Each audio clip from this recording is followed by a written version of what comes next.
My name is Michael, and last night something happened that I can't stop thinking about. I keep asking myself the same question over and over. Was I wrong for staying out of it? Am I the bad guy for not stepping in when I saw someone get hurt? It all started as a quiet, uneventful night. My dad and I were sitting outside a gas station close to my apartment, sharing a couple of beers after a long family gathering. It was late, around 1 a.m., and the streets were mostly empty. The air was cool, the kind of night that makes everything feel just a little more subdued, and the world felt far away. As we sat there laughing and talking, I was struck by how rare moments like this had become. My dad and I don't get to spend much time together these days. I live on my own now and our schedules rarely align, so I wanted to enjoy it, just the two of us, unwinding, disconnected from everything else. Then, out of nowhere, someone approached us. It was my stepmother's cousin, Brandon. He's someone who's been through a lot, struggles with mental health, addiction, and finding a stable place in the world. My dad described him once as lost but harmless, and I always thought that was accurate. When he showed up, it wasn't a huge surprise, but it definitely shifted the mood. Brandon was polite but uneasy, asking for money. My dad chuckled, asking what he was doing all the way out here since he lived across town. As Dad reached for his wallet, things started to change. Brandon's sudden arrival felt a bit out of place, but not entirely unusual. He's always been known to show up unannounced, especially when he needs something. He rode up on an old beat-up bicycle, the kind that looks like it's been fixed 100 times, wearing a hoodie that hung loose on his skinny frame. He looked tired, his movements a little jittery, but his tone was friendly enough. "Hey, Uncle Joe," Brandon greeted my dad, his voice almost hesitant. "Hey, man," he nodded at me. I just gave him a small wave, unsure of what to say. Brandon wasn't someone I knew well, just someone I'd seen at family gatherings, someone people always talked about with a mix of pity and frustration. My dad, being the kind of guy who always tries to help where he can, asked him what was going on. Brandon mentioned he needed some money. Dad laughed softly and said, "What are you doing all the way out here, Brandon? This isn't anywhere near your neighborhood." Brandon shrugged and mumbled something about needing to get away for a bit. He didn't elaborate, and Dad didn't press him. Instead, Dad pulled out his wallet ready to give him a few bucks. That's when someone else approached. The guy looked about my age, mid-20s, with a casual confidence that immediately put me on edge. He greeted Brandon like they knew each other, slapping him on the shoulder with an overly friendly grin. "Hey, man," the guy said, "what are you doing over here? Come on, we've got a little thing going at my place. Let's go." Brandon hesitated, but then nodded as if he didn't have much of a choice. The two of them started walking off together, and for a moment, everything seemed fine. Dad and I turned back to our beers, thinking nothing of it. Then we heard it, a sharp, unmistakable yell that cut through the quiet night. The yell made both of us freeze. My dad and I instinctively turned toward the direction Brandon and the other guy had gone. They hadn't made it far, just around the corner of the gas station parking lot, where the light from the street lamps barely reached. What we saw sent a chill down my spine. The guy who had just been all smiles and friendly gestures was now towering over Brandon, shouting something I couldn't quite make out. His body language was aggressive, his fists clenched tight. Brandon looked small and defenseless, shrinking under the man's looming presence. Before we could fully process what was happening, it escalated. The guy swung a punch, landing it square on Brandon's side. Brandon stumbled but didn't fight back. He just raised his arms as if to shield himself, but the blows kept coming. It wasn't a fight, it was a one-sided assault. My dad stood up immediately, his voice loud and firm. "Hey, stop that!"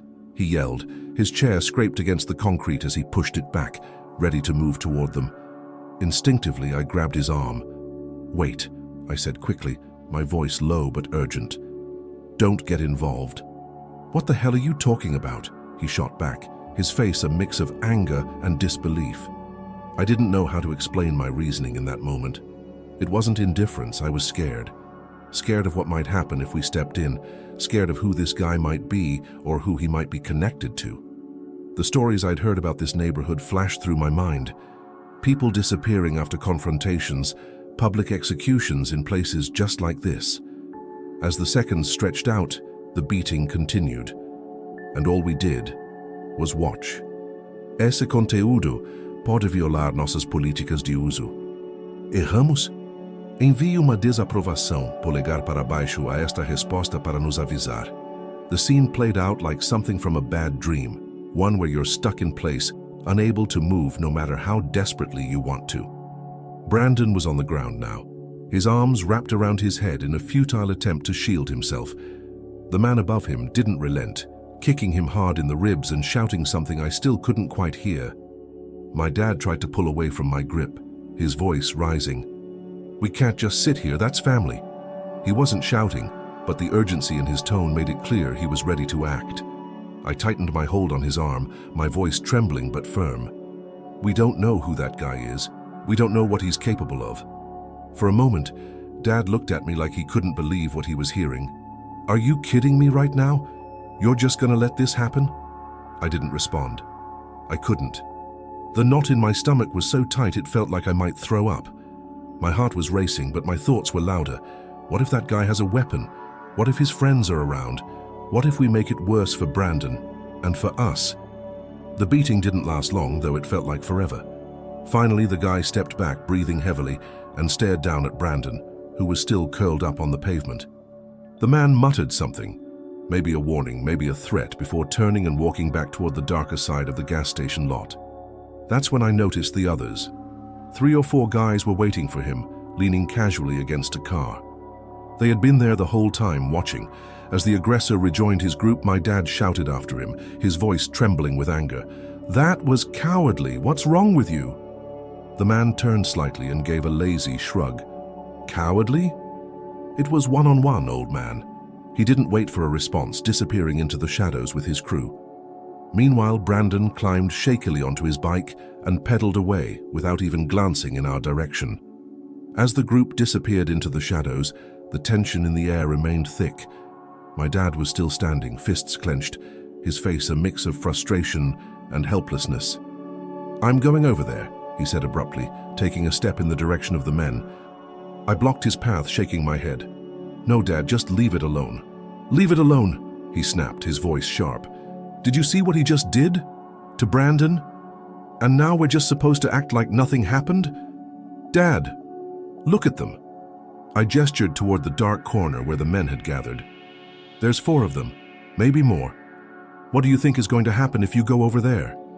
He stared at me, the muscles in his jaw tightening. For a moment I thought he was going to push past me anyway, but then his shoulders sagged just slightly, and he let out a frustrated exhale. "This isn't right," he muttered, almost to himself. "I know it's not," I said, my voice softer now, "but this isn't the place to fix it." The words tasted bitter in my mouth. I wasn't proud of what I was saying, but fear had a grip on me that I couldn't shake. All I could think about was getting out of there safely, without becoming the next target. The silence stretched between us as my dad sat back down heavily in his chair. He stared at the spot where Brandon had disappeared, shaking his head. "He didn't even stop," Dad muttered. "Didn't even let us check on him." I didn't have an answer for that. I didn't have an answer for anything. All I could do was sit there, the weight of the moment pressing down harder with every passing second. Brandon's departure was as abrupt as the beating itself. He climbed onto his battered bike, wobbling slightly as he pedaled away, his head down and his shoulders hunched. He didn't look back, not at us, not at the group in the shadows, not at anything. It was as though he wanted to erase the entire encounter as quickly as possible. "Brandon!" my dad called out, his voice filled with concern and anger all at once. But Brandon didn't stop. He didn't even slow down. The clinking sound of his chain cutting through the night air was the only response.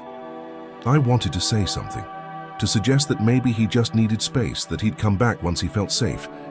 But the truth was, I didn't know what to say. Watching him disappear into the darkness left an emptiness in the pit of my stomach. "He's hurt," Dad muttered, running a hand through his hair. "We should have done something. We should have stopped that." His words hit me like a hammer. I didn't disagree with him. I felt the same crushing guilt, the same gnawing sense that we'd failed. But the fear that had kept me rooted in my chair wasn't something I could ignore. I'd made my decision, and now we were here, watching Brandon leave, beaten and alone. "I know," I said quietly. It was all I could manage. For a moment, neither of us spoke.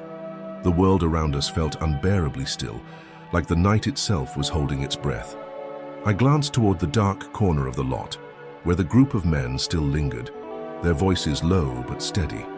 They were laughing now as if nothing had happened. My dad shook his head and reached for his beer, but he didn't take a sip. Neither did I. The silence between us stretched on, heavy and suffocating. I kept replaying the scene in my head.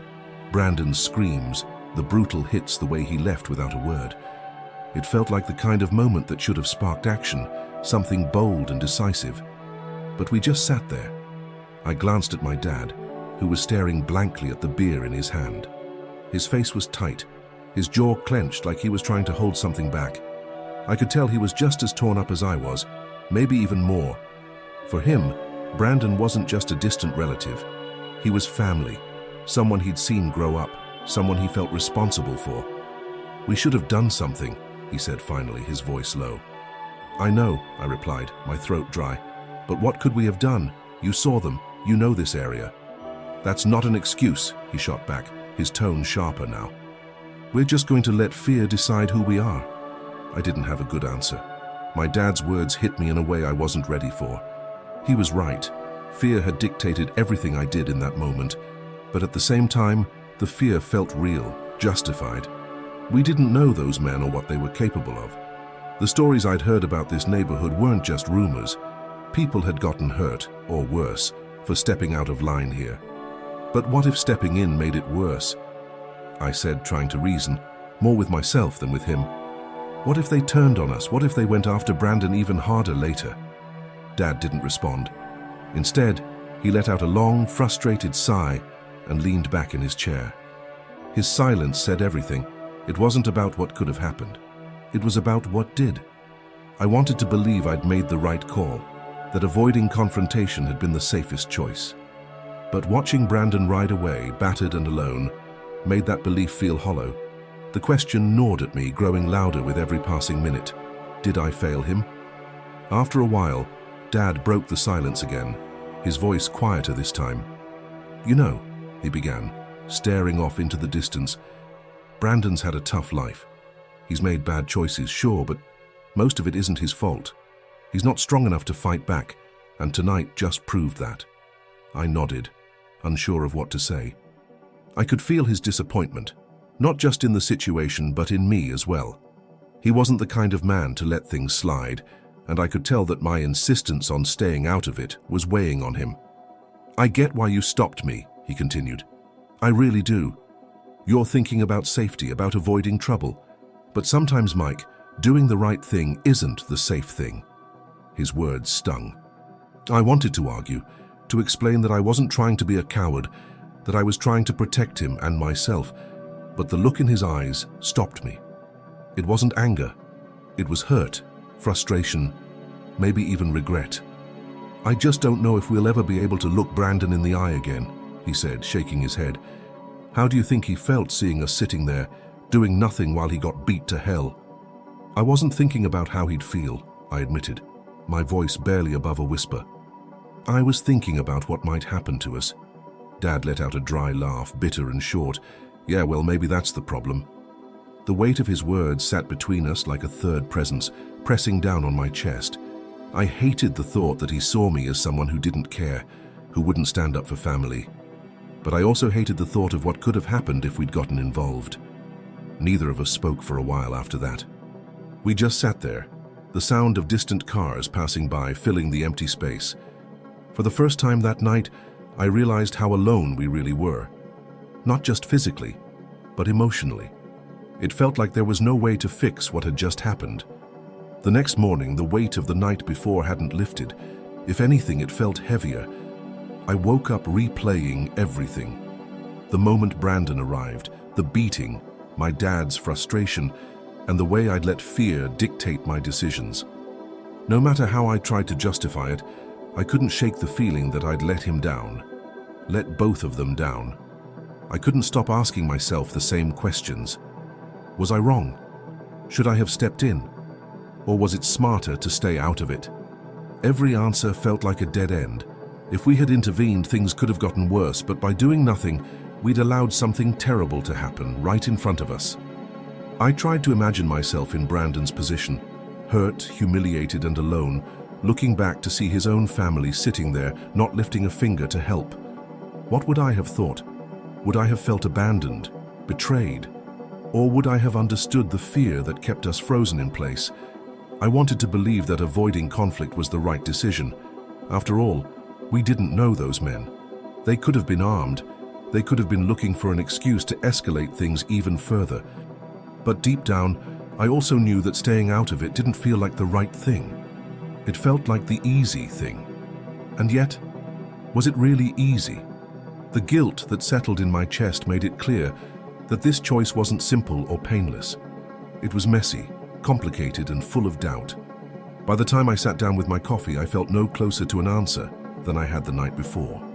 All I had were questions, circling endlessly in my head, and a growing sense that I might never fully reconcile what I'd done, or what I hadn't done.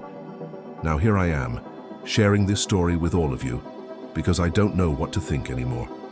I've been going over it again and again in my head, trying to figure out if I made the right call, or if I failed in the worst way possible. On one hand, I was scared.